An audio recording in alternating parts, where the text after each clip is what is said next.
My name is Tony Lazara. I'm John Whelan. Hi, my name is Dara Quinn, and this is our story.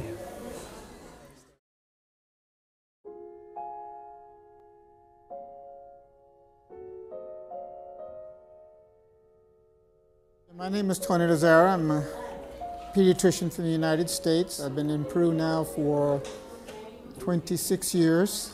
At about 1981, I was in neonatal intensive care at Emory University in Atlanta. And it just seemed like I was not in the right place, that I had to do something different, that I was not in the right direction. So I was invited to come to Peru by a Franciscan priest. I entered into his service, worked with him for about 4.5 years, and then bought the home here in Chaclacayo in 1987.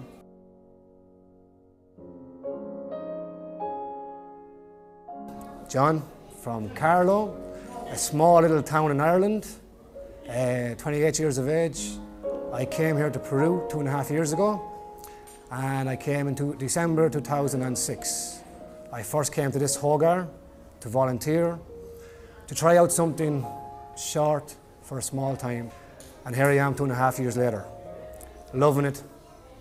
For me, this is the dream, helping the kids of Peru.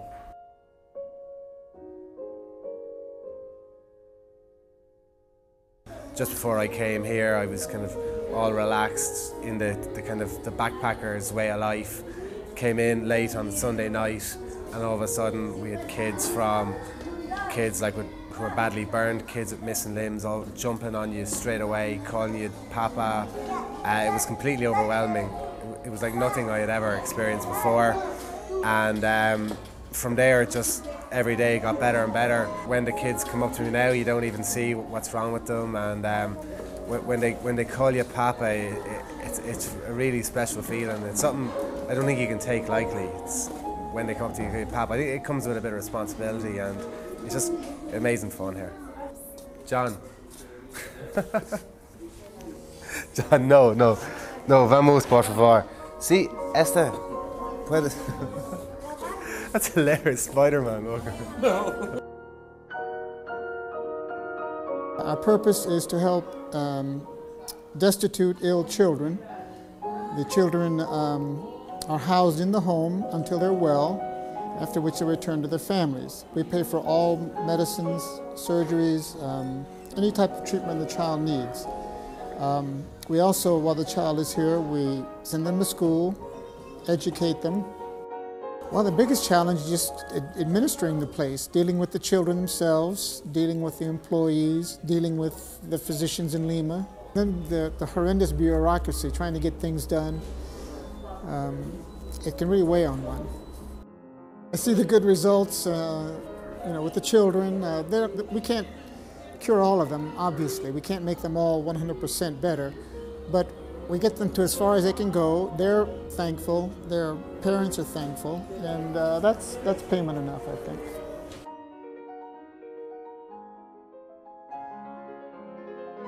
Every day, the energy of the kids, just giving something back. I was always one for giving a little and always wanting to give more, but then it made me realise that we have way more in life to give.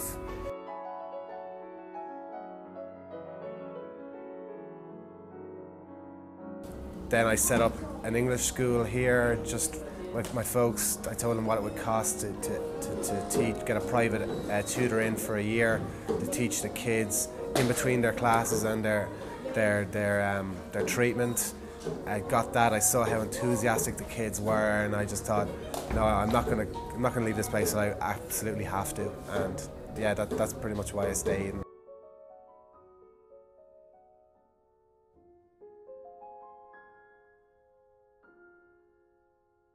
We have a 22-year-old adult who is a paraplegic. He suffered a spinal fracture, a vertebral fracture, and severed his spinal cord. He's paraplegic. I mean, he's capable. He's bright. The problem is he would need to stay in Lima. Obviously, he would need to have a special home for him, someone to care for him, someone to take him to school, etc.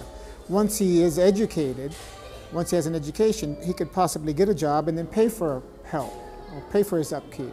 See, that's a big challenge. That's a big hurdle for a child, for a person like that. But eventually, I mean, we can't keep him here forever. Eventually, he is going to have to leave. You know? So that's the problem.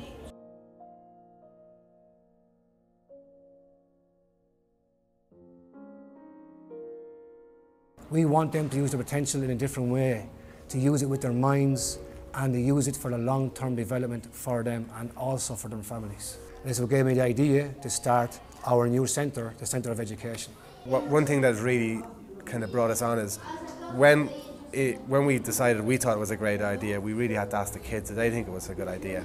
So with all the kids who would be eligible to go into a school and who would really benefit from it, we talked to them, we asked them what their lives would be without, if they didn't have it, when they go back to normal life, and it was dreadful and it was absolutely horrific, and they all but none said they really, really, really wanted a school and they would really, really give it their all if they had the school.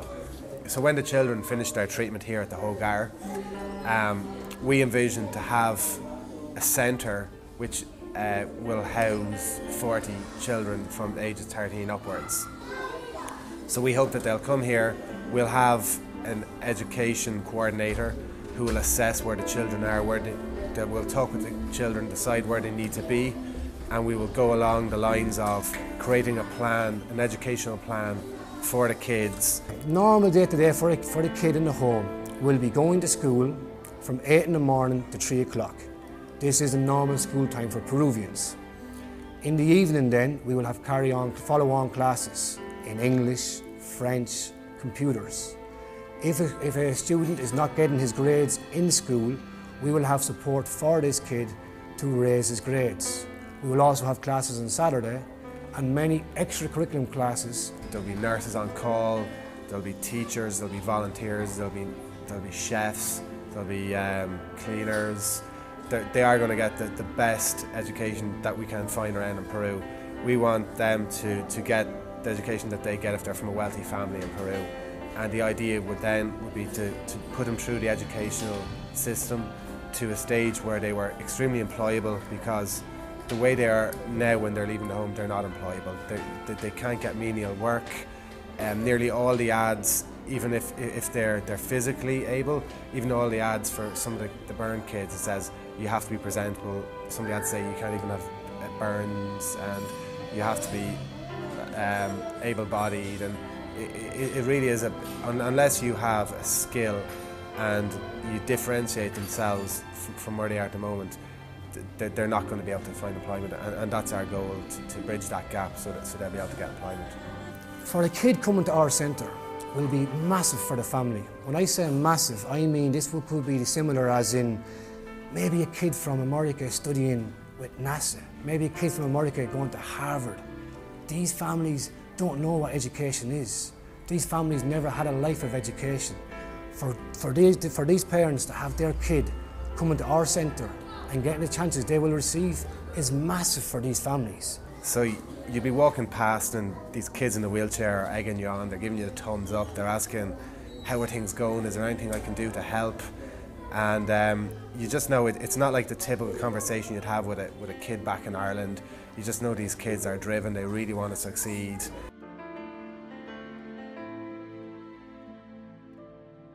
But when I say centre, I don't mean this is a house. This will have 6 or 7 bedrooms. It will have a schoolrooms, it will have a library, it will have a courtyard. This will be, for you or for me to look at it, will be a school. We have one in mind at the moment to purchase, and it's for sale, but we need the support of the people for this.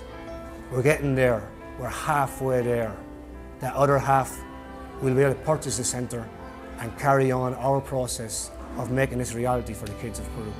The biggest motivating factor for me is it's not just the kids who are going to be in our school, it's the kids who could be there in 10 years. The kids that I'm in love with now, the 5-year-old little boys who come up to you and you're playing football with them every day, the idea that they're going to be in treatment here for many years. The 5-year-olds that call you Papa, that kiss you goodnight, the fact that you could help them by having this Hogar, it just kind of, every time I even think about it, gives me goose pimples.